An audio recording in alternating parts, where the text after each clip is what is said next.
'Raja Saab' movie review. Night premieres తెలంగాణలో 11:30కి అట్లా స్టార్ట్ అయినాయి భయ్య. ఆంధ్రాలో అయితే ఆ టైంకి సినిమా గూడా అయిపోయింది కొన్ని చోట్ల. తెలంగాణలో వచ్చేసరికి షో టైమ్ చాలా సస్పెన్స్‌గా సాగింది. థియేటర్ల దగ్గరైతే ఫ్యాన్స్ హడావిడి మామూలుగా లేదు. కొన్ని చోట్ల గేట్లు కూడా విరగ్గొడుతున్నారు. సస్పెన్స్ మీద లాస్ట్‌కి 11:30కి ఏమో సినిమా స్టార్ట్ అయింది. ఇక సినిమా విషయానికొస్తే టైటిల్ కార్డ్స్ చాలా బాగా డిజైన్ చేశారు. 'రెబెల్ స్టార్ ప్రభాస్' అనే టైటిల్ బాగా డిజైన్ చేశారు. ప్రభాస్ గారు వింటేజ్ లుక్స్ అన్ని కలిపి 2 గొడ్డలతోటి ప్రభాస్ అనే టైటిల్ మాత్రం చాలా బాగా ఏశారు.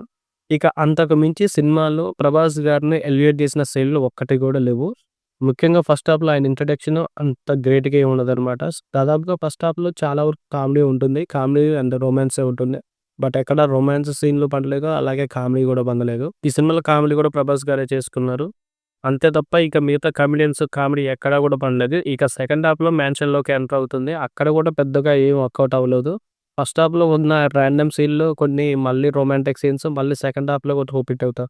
ఇక వీఎఫ్ఎక్స్ కొన్ని చోట్ల పర్లేదనిపిస్తుంది. కొన్ని చోట్ల హైలో ఉంటుంది. వీఎఫ్ఎక్స్ బావుంది. బీజీఎం బావుంది. హీరోయిన్స్ కూడా చూడడానికి చాలా బాగున్నారు. కానీ సినిమాలో వాళ్ళతో వచ్చే సీన్స్ అవి సినిమా స్టోరీని మాత్రం బ్రేక్ చేస్తూ ఉంటాయన్నమాట. ముక్కలు ముక్కలు చేస్తాయన్నమాట. అందువల్ల సినిమాలో వాళ్ళ క్యారెక్టర్స్ అంతగా పండలేదు. ఫస్ట్ హాఫ్‌లో సంజయ్ దత్ గారి ఫ్లాష్ బ్యాక్ ఒకటుంటుంది. ఓకే. ఓకే అనిపిస్తుంది. సంజయ్ దత్ గారిది కూడా అంత గ్రేట్‌గా ఏముండదనమాట సినిమాలో. ఇక సెకండ్ హాఫ్‌లో మ్యాన్షన్‌లోకి ఎంటర్ అయ్యాక సెకండ్ హాఫ్‌లో వీఎఫ్ఎక్స్ భారీగా వాడారు. కొన్ని చోట్ల బాగుందనిపిస్తుంది. ముఖ్యంగా క్లైమాక్స్‌లో మాత్రం హై చూపిస్తుందనమాట వీఎఫ్ఎక్స్. అంత బాగా వాడుకున్నారు.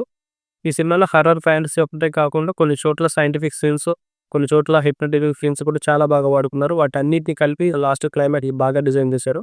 ఆ క్లైమాక్స్ పోర్షన్ మాత్రం చాలా బాగుందనమాట. హాస్పిటల్ సీన్ ఒకటి చాలా బాగుంటుంది. దాన్ని బాగా డిజైన్ చేశారు. ప్రభాస్ గారి యాక్టింగ్ మాత్రం వేరే లెవెల్ ఆ సీన్‌లో మాత్రం.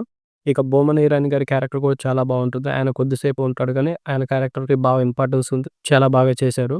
ఇక క్రొకోడైల్ ఫైట్ కూడా అంత హై ఇచ్చే మూవ్‌మెంట్ అయితే ఏం ఉండదు. మనకి ట్రైలర్‌లో ఏం చూపించావు ఇక అదే హై మూవ్‌మెంట్ అనుకోవాలనమాట. మిగతా అన్ని రెగ్యులర్ కమర్షియల్ సినిమాలో ఏమైతే ఉంటాయో అన్నీ ఉంటాయి. ఇక ఫైనల్‌గా ప్రభాస్ గారి యాక్టింగ్ బాగుంది. తమన్ బీజీఎం చాలా బాగుంది. మ్యూజిక్ ఒక 2 సాంగ్స్ బాగున్నాయి. వీఎఫ్ఎక్స్ బాగుంది. ముఖ్యంగా క్లైమాక్స్‌లో ఆ పోర్షన్ చాలా బాగా డిజైన్ చేశారు. నెగెటివ్ పాయింట్స్ విషయానికొస్తే సినిమాలో అనవసరమైన కామెడీ సీన్స్ వస్తాయి. కొన్ని అనవసరమైన రొమాన్స్ సీన్స్ వస్తాయన్నమాట. అవి చాలా ఇరిటేటింగ్‌గా అనిపిస్తాయి. మొత్తం చాలా స్లోగా సాగుతుంది. సెకండ్ హాఫ్ కూడా డ్రాగ్ చేసినట్టు అనిపిస్తుంది క్లైమాక్స్ కోసం. క్లైమాక్స్ ఒక 25-30 మినిట్స్ మాత్రమే సినిమాని కూర్చోబెడతారనమాట. కొంతవరకు సినిమా భరించాల్సిందనమాట.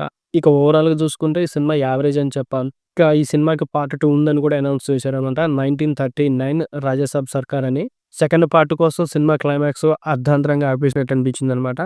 ఇక మీకెలా అనిపించిందో కింద కామెంట్ సెక్షన్‌లో రాయండి చూసిన వాళ్ళు.